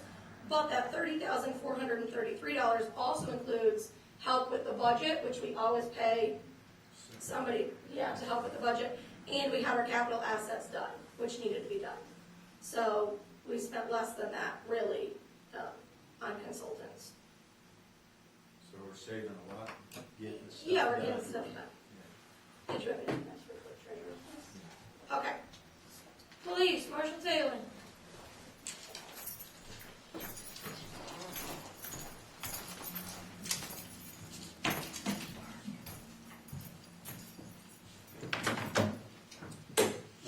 Quick update on the handgun transition. The ammo has been purchased and has been delivered. It did come in at $160 more than what was originally thought, but their RDS sights have also been ordered but are not in. They turned out to be $182 less, so pretty much coming in on budget there. I firmed up the quote on the handguns, and the first vendor that I had originally got a quote from came in at $15 less for our trade-in per gun. So I went back to try to get another quote from another vendor just as comparison's sake, and they came in $75 less. So all total, the trade-ins will be receiving $120 less than what we talked about last month. It's compared to the other vendor, which I compared it to would be $600 less if we went with them. I threw in the holsters as trade, and that's why they were originally $25 less per gun, but they gave us some more money, so it worked out to $285 per gun on trade. So I just wanted to make you guys all aware of that. I did try to get a third quote on trades, and that guy hasn't responded yet to me. So shortly I'll be placing the order for those handguns. Do you ever offer your guys the chance to buy their guns? They can, but they will go to the vendor or the firearm seller that we go through, and they'll get first crack at it if they want to do that. And we do that, so it goes through a federal firearm sale transaction, so it goes It's all, Yeah. purchase and transfer is all legal. I wanted to talk about a proposal to add a Axon body camera signal device to our holsters. This has been discussed by the liaisons and me in the past. We might have briefly mentioned it last month, but our holsters, I wanted to wait till we ordered holsters to propose this so that this device could be compatible with the new holster and be bolted onto it, as opposed to a glued-on addition, which has not been very well received with some departments who have went that route. What this is a signal device that you put on your holster, and if your handgun is pulled, it will activate every body camera, every Axon body camera, which is what 99.9% of all the cameras are in Pittsburgh County at least.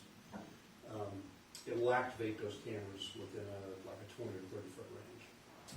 So it's kind of a magnetic operation. You draw it, it flips, it detects a switch and throws out that signal and automatically activates your taser. So what that does for police officers and government entities, it kind of helps decrease that liability and lessen the chance that you do not get body camera footage for a particular incident. So if an officer would forget to activate his camera, or he's in a situation that is, maybe he's caught by surprise, ambushed, or at a store, and a situation where he wouldn't normally have his body camera on, but all of a sudden he's in a lethal force situation. If the gun is pulled, then it would activate that body camera without thinking. So, I got a quote on these. These are approximately $250 a piece, and total for 6, including batteries, would be $1,506. So, not cheap, but Necessary. For the safety. any questions? I know I went through that real quick. If I confused anybody, please let me know if you want exactly what I'm talking about.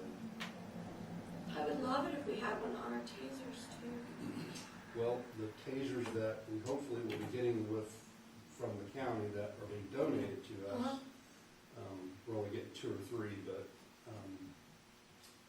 those have the signal device included in that package. So Sweet. when you activate those, it will Oh, that's awesome. activate your body cameras. Love that. Probably in the future, we will want to update all our tasers to that. All new tasers come with that, so whenever you update, it's just very expensive. They're like $1,500 a piece for tasers. And ours work, they just don't have that capability. But we'll be getting, hopefully, all the red tape gets through on the county side, we're getting a couple that are a newer model than what we had that does that. So at least Evan and I will be covered, Excellent. maybe one addition. Yeah, cool. Do we need a motion to purchase these? Yes. I make a motion to approve the purchase of these, this Axon add-on device to the holsters for $1,506. Oh, you've seconded it off. I'll give it to Mark. There's been a motion made by myself and seconded by Mark to approve purchasing these add-on devices. Is there any discussion or questions? So this is added on after we discussed everything last time. This is totally, you're right, that's totally separate from this. And so why didn't we talk about it last time? We briefly, I think so, you asked me if the holsters would be compatible with that. And you said, yeah, it bolts on or whatever. This is a totally separate deal, so I could have included that in the price. But then it would have been a lot more. And sticker shock would have been too much. And a lot more to discuss. Yeah. But we're still gonna be paying it, so what's, I mean, why, I guess I'm just trying to figure out why we just didn't all do it in one. If we're gonna get the things, we ought to talk about them all together, it seems like. And Well, forward. this I would have wanted even if we kept the other holsters, like even if we had said no to the guns. I feel like this is You know, very necessary. And all of this is coming out of that fund that we have to pay for the stuff. Yeah, it can, that's wherever you choose to take it. Is that what we're, we have a fund for this. It's the public safety. That's what it's for, isn't it? Right, that's not my question. I'm just trying to understand why. I was trying to understand why it wasn't all discussed in one. When you came to us with a package, and then now you're coming back and, I'm not saying no, I'm just trying to understand why a month later we're talking about adding on another $1,500. To be totally honest with you, it's kind of like on my checkoff list. I wanted to get that stuff in the makings, and then, like I said before, Jen and I discussed this, and I know that we were both on We've been board with that. discussing this for months. Yes. So I wanted to make sure the holsters, the timing was when we got the new holsters, and that's when I wanted to propose that. And you're right, I could have proposed that last time, I just was trying to uncomplicate things and discuss it one at a time. There's nothing else that will come now along with this. This is all you need then, right? Till January. Till January, or is it? There's no other surprise, no other cameras or. Well, like I say, we could update tasers, we could update radios, there's things that we Are your dash cams Axon? don't have that dash cams. You don't have dash cams? No. I swear I watched dash cams. You watch body cam footage. Well, in January, we'll be talking about dash cams. I mean, for real. Seems like they need this. All right. Any other discussions or questions? Okay, how do you vote, Mark? Yes. Stan? Yes. Ron? Yes. Carla? Yes. And I vote yes. So that's approved 5-0. Anything else? That's all I have. Thank you. And your homework is to look over the solicitation ordinance. Okay. Do you want a copy of it? Alicia has a copy if you want one. I can email it to you otherwise.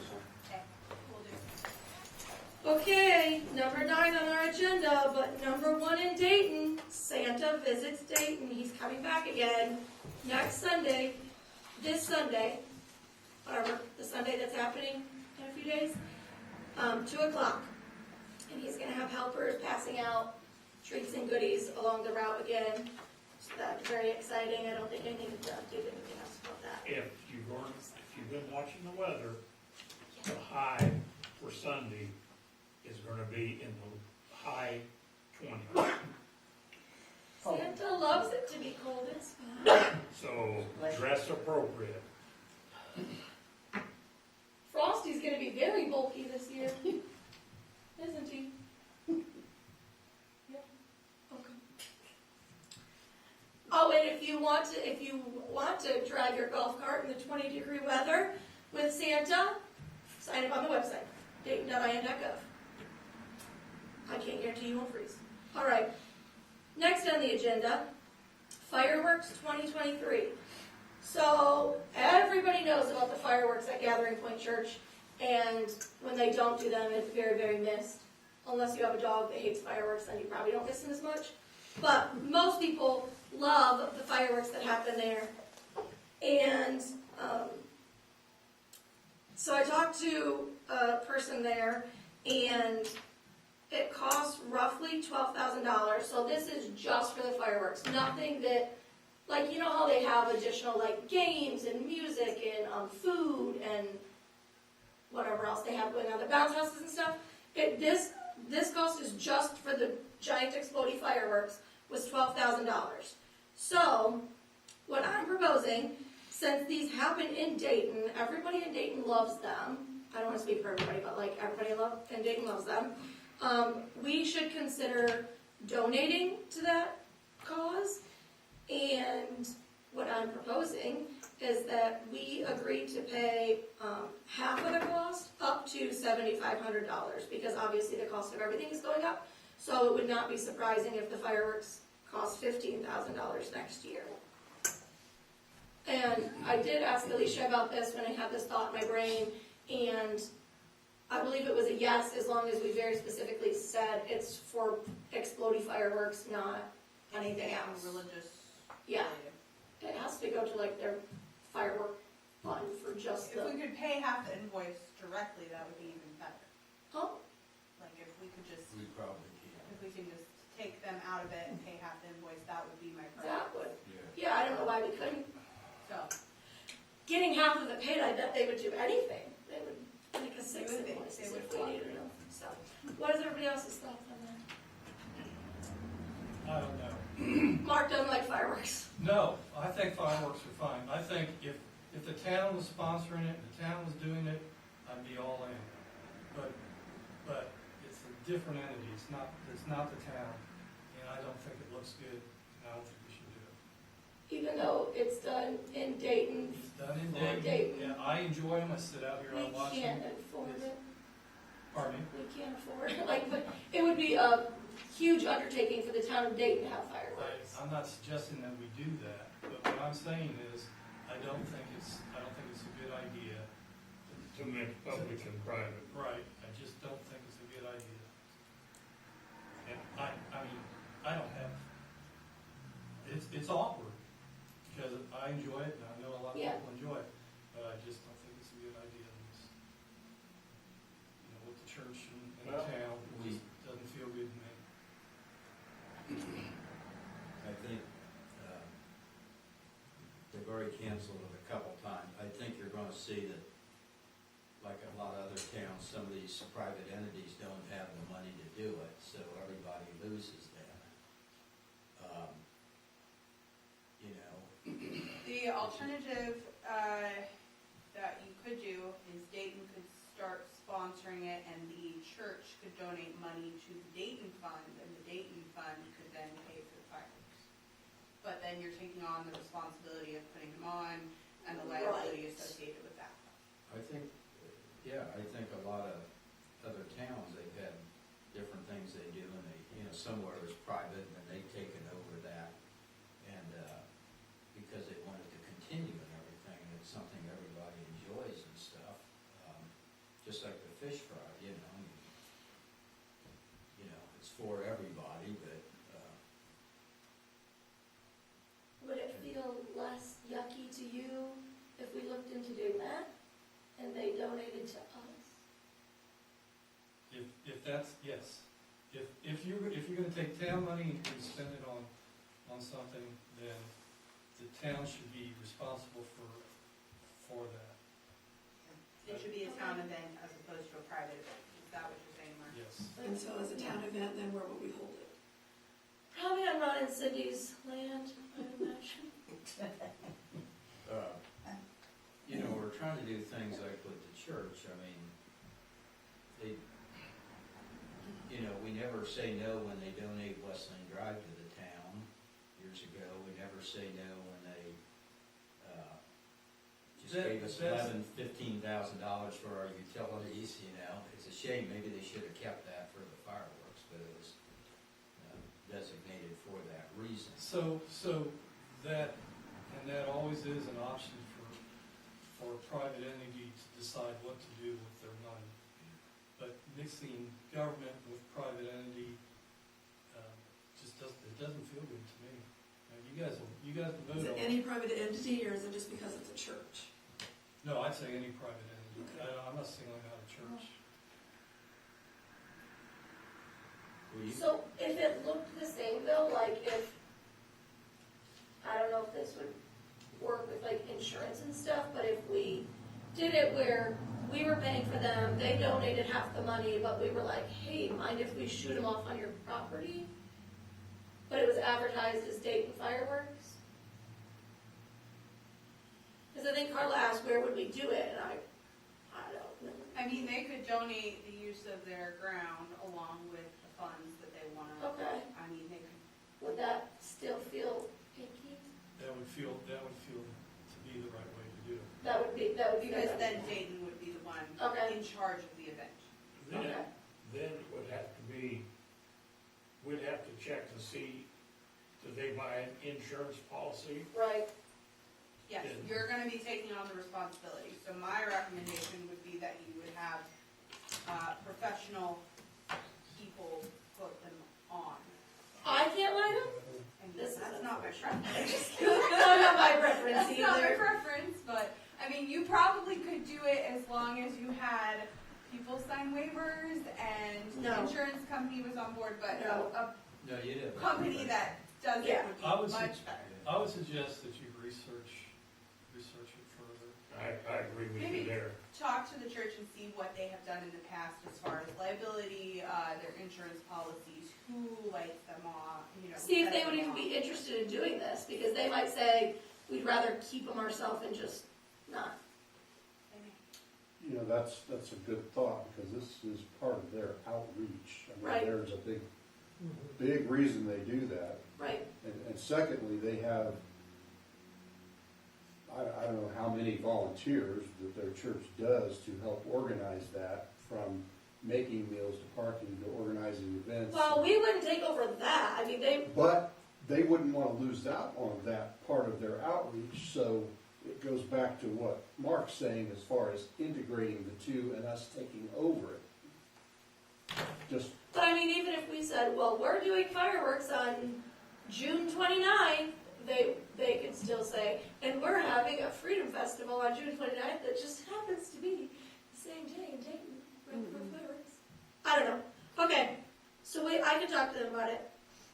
Looks like when the town did Dayton Days and stuff, and we sponsored that, but everybody followed in and they did, you know, antique markets, and they did, their booths all around in their places. But also when they have this fireworks, you get, remember that people use the town hall you know, parking lot for it, and shuttle people over there to the fireworks.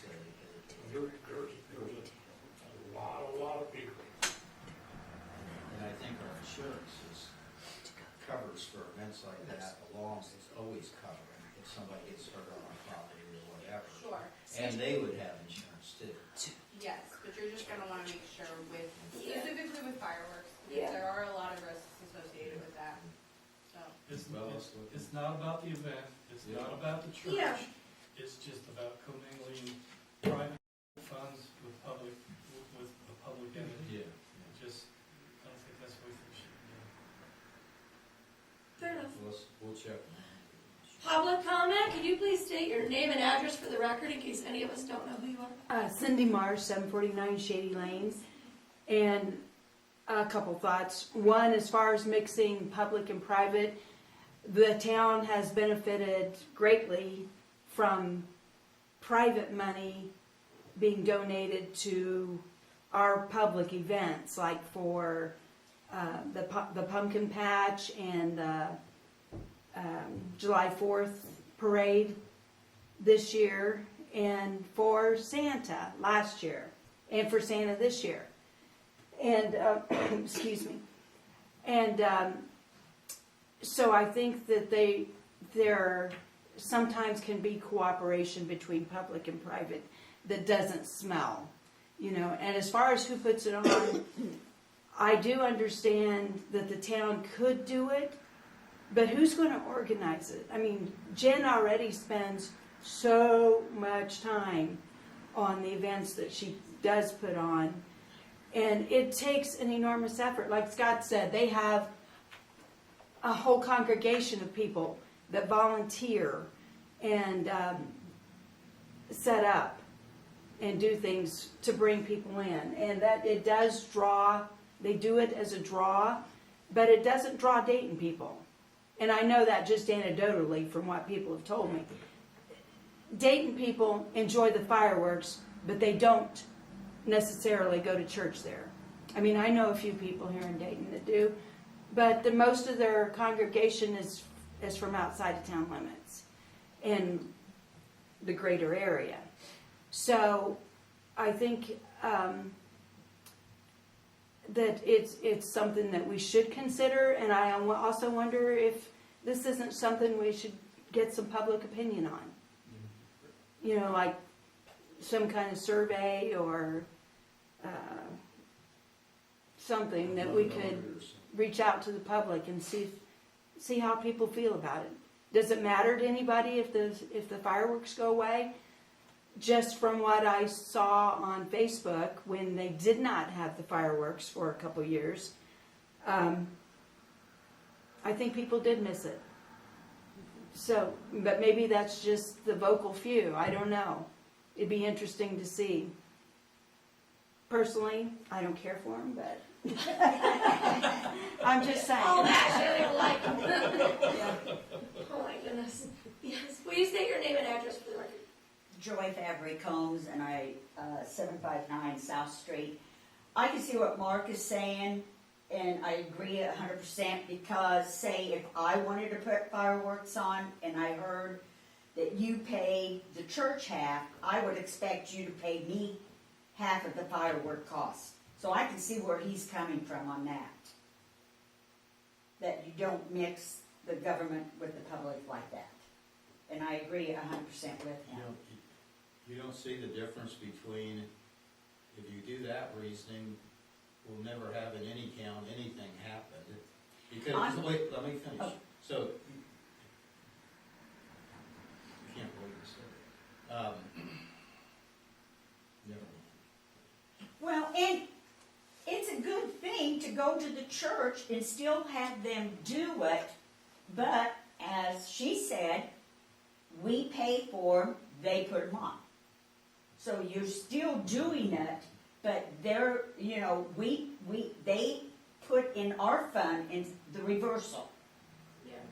where you're not really mixing it the other way.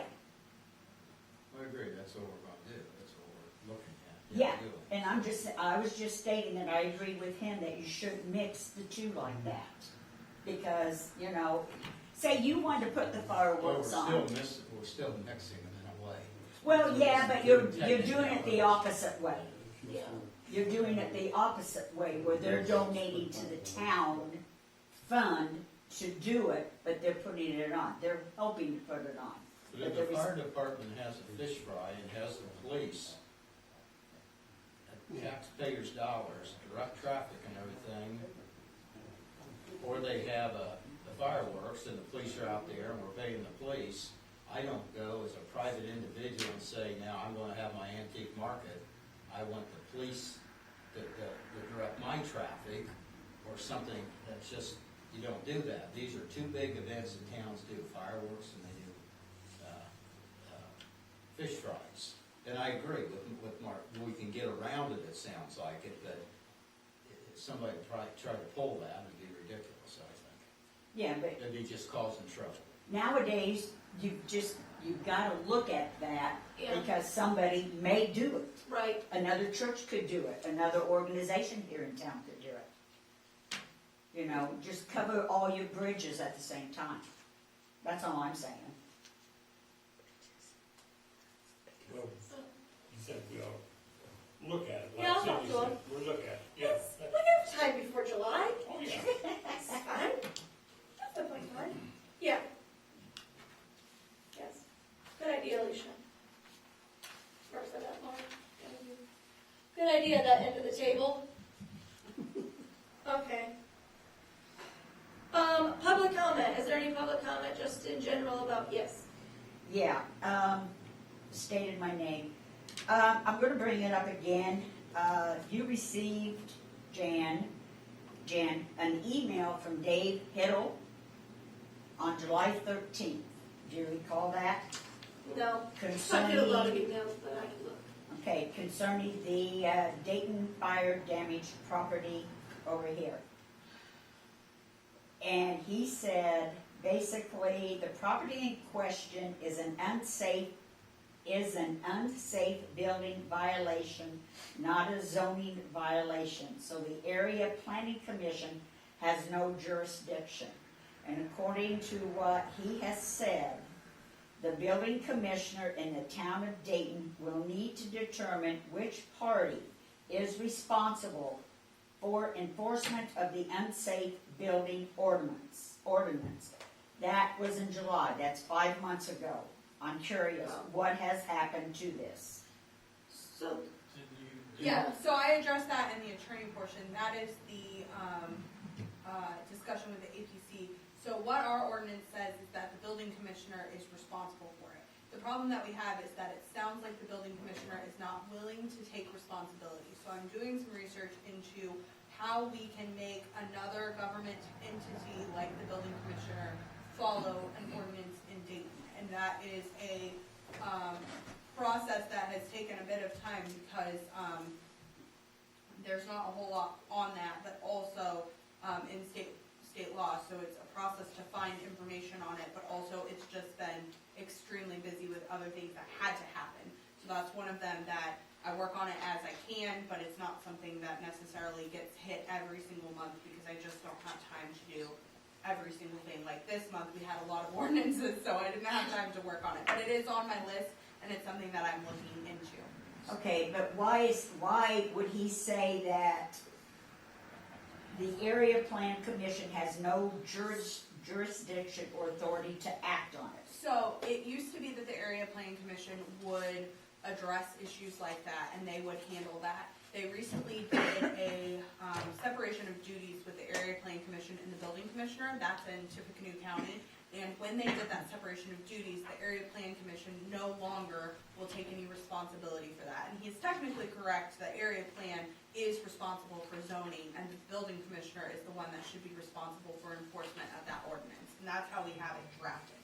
The problem that we have is when you have our government entity saying to another government entity, you need to enforce this ordinance. If they won't do it, then we've got to figure out how to try and make them do it, and that's what I'm looking into. So Area Plan, when they restructured the way that they're doing things, they separated things out from just Area Plan to now we've got Area Plan and the Building Commissioner. So it used to, my understanding, is be all kind of one. Yeah, Sort of. and they had some of the responsibilities in the opposite side, and so they just got everything all straightened out in that manner too. What happened too, though, is after they separated those responsibilities, the building commission sent the only Don Kohler, the one you're only worried about, but they also sent it out to other places, but you never bring them up at all. It's only about that burnout house, okay? Because you're harassing that guy. But anyway, I'm not harassing when they anybody. brought it up, the building commission sent Mr. Kohler letters and was working it out. Then a couple local residents and somebody out of town went down there and caused a big stink and a bunch of problem, and they don't want the politics, so they pulled out and said, we're not gonna handle it. You guys can handle it, okay? So it was all under control and everything until people stuck their noses into it. But I'm curious, aren't you worried about the car wash coming in with the open pits and the water things there that kids can fall into? Don't you? That was sent out the same week as the other letter, so that was 5 months ago too. Don't you worry about that? Or the house on South Street that's abandoned and it's a hazard and it's got stuff open and it's fallen down that also has letters that it's abandoned and a safety hazard. You don't, and that's only 8 years old. Nobody seems to. Let me address that building. I live right beside it, Don. There's no children. Ron, excuse me. There's no children around there. Sure there is. I see them all the time. The house next to it, I go there every day. There's children around there. They cross over those tracks. They walk up and back. They play in that gazebo that's fallen down and back. They climb up on that building. You don't, what do you mean? I see them. I live over there. Could you please start taking pictures of it? Well, why don't you take pictures of it there every day? There, yeah, I there's can kids. do that. Why And don't you- number why one, don't you- I did not harass Why your don't you brother. take the I brought it picture? up. Okay. You take The the pictures. Oh, we're done, Pictures we're of the done. children over there. We are totally off I've topic. never seen any Stop. children Sure, over I there. knew you would do this, Okay. Ron.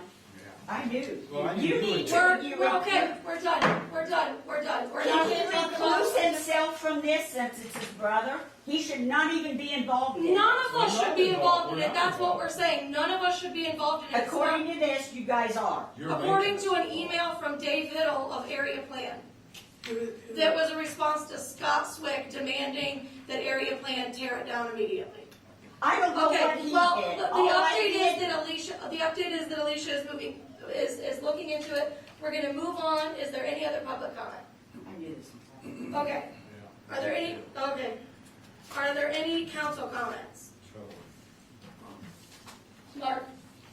Stan, Carla, Ron, do you have any council comments about anything besides Yeah, I that? just wish the people of Gripe in this town about these abandoned derelict buildings would gripe about all of them, except instead of just picking one out, because the name happens to be associated with me, and that's the only reason they're doing it. Do you have- Excuse me, sir, I did That's not all, know, that's all I I did got. not know Joy, who owned that public building. comment is over. I did not know who Joy. owned that building. There's So something get over. out of it. Joy, public comment is over. Ron, do you have anything else for council comment? Do not respond to Fine.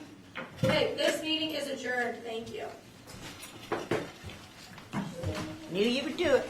Knew you would do it. Don't have any idea what the hell's going on. Okay, don't leave it outside, because there's a lot to sign.